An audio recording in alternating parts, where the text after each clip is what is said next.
നാലാം ക്ലാസ്സിലെ EVS text ബുക്കിൽ കഴിഞ്ഞ വർഷത്തേതിനേക്കാളും കുറച്ച് ചെറിയ മാറ്റങ്ങൾ വരുത്തിയാണ് ഈ വർഷത്തെ ബുക്ക് വന്നിട്ടുള്ളത്. അപ്പോൾ ഈ ഒരു ചിത്രമാണ് ആദ്യം കാണിക്കുന്നത്. ചിത്രവുമായി ബന്ധപ്പെട്ട് ചിത്രത്തിൽ ഏതെല്ലാം ജീവികളെയാണ് കാണാൻ കഴിയുന്നത്? അപ്പോൾ ഇതിൽ 1-2 ആൻസേഴ്സ് കൊടുത്തിട്ടുണ്ട്. ഒച്ച്, ഞണ്ട്, വാഴ. ഇതുപോലെ നിങ്ങൾ ഈ ചിത്രത്തിൽ കാണുന്ന കാര്യങ്ങളെയൊക്കെ ലിസ്റ്റ് ഔട്ട് ചെയ്തിട്ട് നോട്ട്ബുക്കിൽ എഴുതാവുന്നതാണ്. പിന്നീട് ചോദിക്കുന്നത്, ചിത്രത്തിലേതുപോലെയാണോ നിങ്ങൾ ജീവിക്കുന്ന പരിസരം?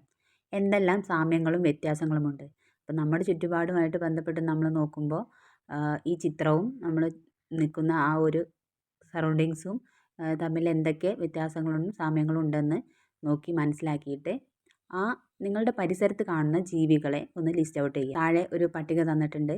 അത് കരയിൽ മാത്രം കാണുന്നവ, വെള്ളത്തിൽ മാത്രം കാണുന്നവ എന്ന് തരംതിരിച്ചിട്ടുണ്ട്. അപ്പോൾ അതുകൂടി ഒന്ന് നോക്കാം. കരയിൽ മാത്രം കാണുന്നവയൊക്കെ നമുക്ക് ഇഷ്ടം പോലെ എഴുതാൻ പറ്റുന്നതാണ്. പിന്നെ വെള്ളത്തിൽ മാത്രം കാണുന്നത് കുറച്ചുകൂടി കാര്യങ്ങൾ ഞാനിവിടെ ഉൾപ്പെടുത്തിയിട്ടുണ്ട്. അത് വേണമെങ്കിൽ നോക്കിയിട്ട് എഴുതാം.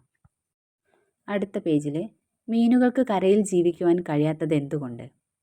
ചില്ലുപാത്രത്തിൽ വളർത്തുന്ന മത്സ്യത്തെ നിരീക്ഷിച്ചാലോ? ഇനി നമുക്കൊരു അക്വേറിയത്തിലുള്ള മീനിനെ ഒന്ന് നിരീക്ഷിക്കാം. അതിനുശേഷം മത്സ്യത്തിൻ്റെ ഏതെല്ലാം ശരീരഭാഗങ്ങളാണ് തുടർച്ചയായി ചലിച്ചു കൊണ്ടിരിക്കുന്നത്? ഇതിൻ്റെ മുന്നേ ആയിട്ട് നമുക്കൊരു അക്വേറിയത്തിലെ മീനിനെ നോക്കാം. അപ്പോൾ ഇതൊരു ഗോൾഡ് ഫിഷാണ്. ഇത് നോക്കാം, ഇതിൻ്റെ ഏതൊക്കെ ഭാഗങ്ങൾ തുടർച്ചയായിട്ട് കണ്ടിന്യൂസ് ആയിട്ട് ചലിച്ചുകൊണ്ടിരിക്കുന്നതെന്ന്. അപ്പോൾ എന്തൊക്കെയാണ്? അതായത് ഗിൽസ്, ശകുലങ്ങൾ, അല്ലെങ്കിൽ നമ്മൾ പറയും ചെകിളപ്പൂക്കൾ, ചിറക്, വാല്. ഇനി മത്സ്യങ്ങൾ വായയും ചെകിളമൂടിയും ഇടയ്ക്കിടെ അടയ്ക്കുകയും തുറക്കുകയും ചെയ്യുന്നത് നിരീക്ഷിച്ചുവല്ലോ. നിങ്ങൾ ശ്രദ്ധിച്ചിട്ടുണ്ടാവും, മീനുകൾ അവയുടെ വായയും ചെകിളമൂടിയൊക്കെ ഇടയ്ക്കിടെ അടയ്ക്കുകയും തുറക്കുകയും ചെയ്യുന്നത്. അപ്പോൾ ഇങ്ങനെ ചെയ്യുന്നത് എന്തിനാണെന്നാണ് ചോദിക്കുന്നത്. നമുക്കറിയാം, മീനുകളുടെ ശ്വസനാവയവം എന്ന് പറയുന്നത് ചെകിളപ്പൂക്കളാണ്. അത് ഈ ചെകിളമൂടിയുടെ താഴെയാണ് ചെകിളപ്പൂക്കൾ ഉണ്ടാവുക. വെള്ളത്തിലുള്ള ഓക്സിജൻ സ്വീകരിച്ച് ശ്വസിക്കുന്നതിനാണ് മത്സ്യങ്ങൾ വായയും ചെകിളമൂടിയും ഇടയ്ക്കിടെ അടയ്ക്കുകയും തുറക്കുകയും ചെയ്യുന്നത്. അടുത്ത പേജിൽ, അയല, മത്തി പോലുള്ള ഏതെങ്കിലും ഒരു മീനിൻ്റെ ചെകിളമൂടി അല്പം പൊക്കി നോക്കൂ എന്ന് പറഞ്ഞിട്ടുണ്ട്. അപ്പോൾ അവിടെ ഒരു ചിത്രം കൊടുത്തിട്ടുണ്ട്. ചെകിളപ്പൂക്കൾ അതായത് ശകുലങ്ങളുടെ മേലെയുള്ള ആ ഒരു പാളിയാണ് ചെകിളമൂടി. അതിനെ കവർ ചെയ്യുന്ന ഭാഗമാണ്. മത്സ്യത്തിന് ശ്വസിക്കുവാൻ ശകുലങ്ങൾ സഹായകമാകുന്നത് എങ്ങനെയെന്ന് ചോദിക്കേണ്ടത്. അതിൻ്റെ ആൻസർ അവിടെ ആ ബോക്സിൽ കൊടുത്തിട്ടുണ്ട്. കരയിലെ ജീവികൾ അന്തരീക്ഷ വായുവിലെ ഓക്സിജനാണ് ശ്വസിക്കുന്നത്. എന്നാൽ മത്സ്യങ്ങൾ വെള്ളത്തിൽ ലയിച്ചു ചേർന്ന ഓക്സിജനാണ് ശ്വസിക്കുന്നത്.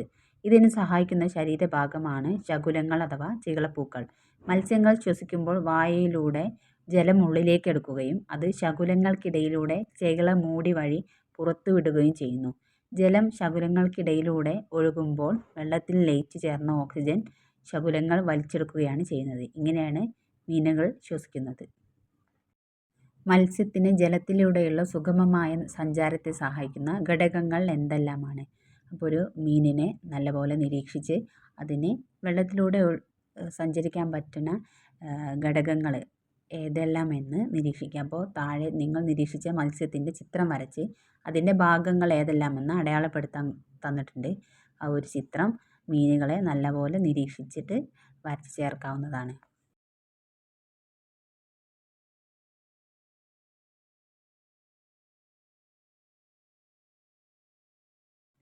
ഇനി ഇവിടെ തന്നിരിക്കുന്ന ഈ ചോദ്യങ്ങൾക്കുള്ള ഉത്തരം ഡയറക്റ്റായിട്ട് തന്നെ ഈ ബോക്സിനകത്തുണ്ട്. അപ്പോൾ നമുക്ക് നോക്കാം ഓരോ ചോദ്യങ്ങൾക്കായിട്ട്.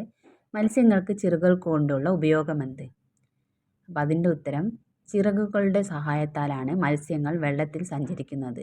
വാൽച്ചിറകുകൾ സഞ്ചാരത്തിൻ്റെ ദിശ മാറ്റുവാൻ സഹായിക്കുന്നു. അത്രയും എഴുതിയാൽ മതി. രണ്ടാമത്തെ ചോദ്യം, മുന്നറ്റം കൂർത്തിരിക്കുന്ന ആകൃതി കൊണ്ട് മത്സ്യങ്ങൾക്ക് എന്തെങ്കിലും പ്രയോജനമുണ്ടോ? അവിടെ നേരിട്ട് തന്നെ കൊടുത്തിട്ടുണ്ട്. മുൻഭാഗം കൂർത്തിരിക്കുന്ന ശരീരാകൃതി ശരീരത്തിലെ വഴുവഴുപ്പ് എന്നിവ എളുപ്പത്തിലുള്ള സഞ്ചാരത്തെ സഹായിക്കുന്നു. ബാഹ്യകർണം, ചെവിക്കുട, കഴുത്ത് എന്നിവ ഇല്ലാത്തത് മത്സ്യങ്ങളെ അവയുടെ സഞ്ചാരത്തിന് എങ്ങനെയാണ് സഹായിക്കുന്നത്? ബാഹ്യകർണങ്ങളില്ലാത്തതും കഴുത്തില്ലാത്തതും തടസ്സം കൂടാതെയുള്ള ജലസഞ്ചാരം സാധ്യമാക്കുന്നു. അതവിടെ നേരിട്ട് കൊടുത്തിട്ടുണ്ട്. ഇനി മത്സ്യ ശരീരത്തിലെ വഴുവഴുപ്പ് അവയുടെ സഞ്ചാരത്തിന് സഹായിക്കുന്നതെങ്ങനെ? അതും ഇവിടെ നൽകിയത് തന്നെ. ശരീരത്തിലെ വഴുവഴുപ്പ് എന്നിവ എളുപ്പത്തിലുള്ള അവയുടെ സഞ്ചാരത്തെ സഹായിക്കുന്നു. ഇനി മത്സ്യങ്ങളിലെ ശൽക്കങ്ങളുടെ ക്രമീകരണം, അതായത് സ്കെയിൽസിൻ്റെ ക്രമീകരണം സഞ്ചാരത്തെ സഹായിക്കുന്നതെങ്ങനെ? ശൽക്കങ്ങൾ മുന്നിൽ നിന്ന് പിന്നോട്ട് നിരനിരയായി ക്രമീകരിച്ചിരിക്കുന്നതിനാൽ മത്സ്യങ്ങൾ മുന്നോട്ട് സഞ്ചരിക്കുമ്പോൾ അവ ശരീരത്തോട് ചേർന്ന് നിൽക്കുകയും തടസ്സമില്ലാതെയുള്ള സഞ്ചാരത്തെ സഹായിക്കുകയും ചെയ്യുന്നു. ഇത്രയാണ് ഈ മത്സ്യങ്ങളുമായിട്ട് ബന്ധപ്പെട്ട് ഈ പാഠഭാഗത്ത് അവയുടെ അഡാപ്റ്റേഷനും ആയിട്ട് കൊടുത്തിട്ടുള്ളത്.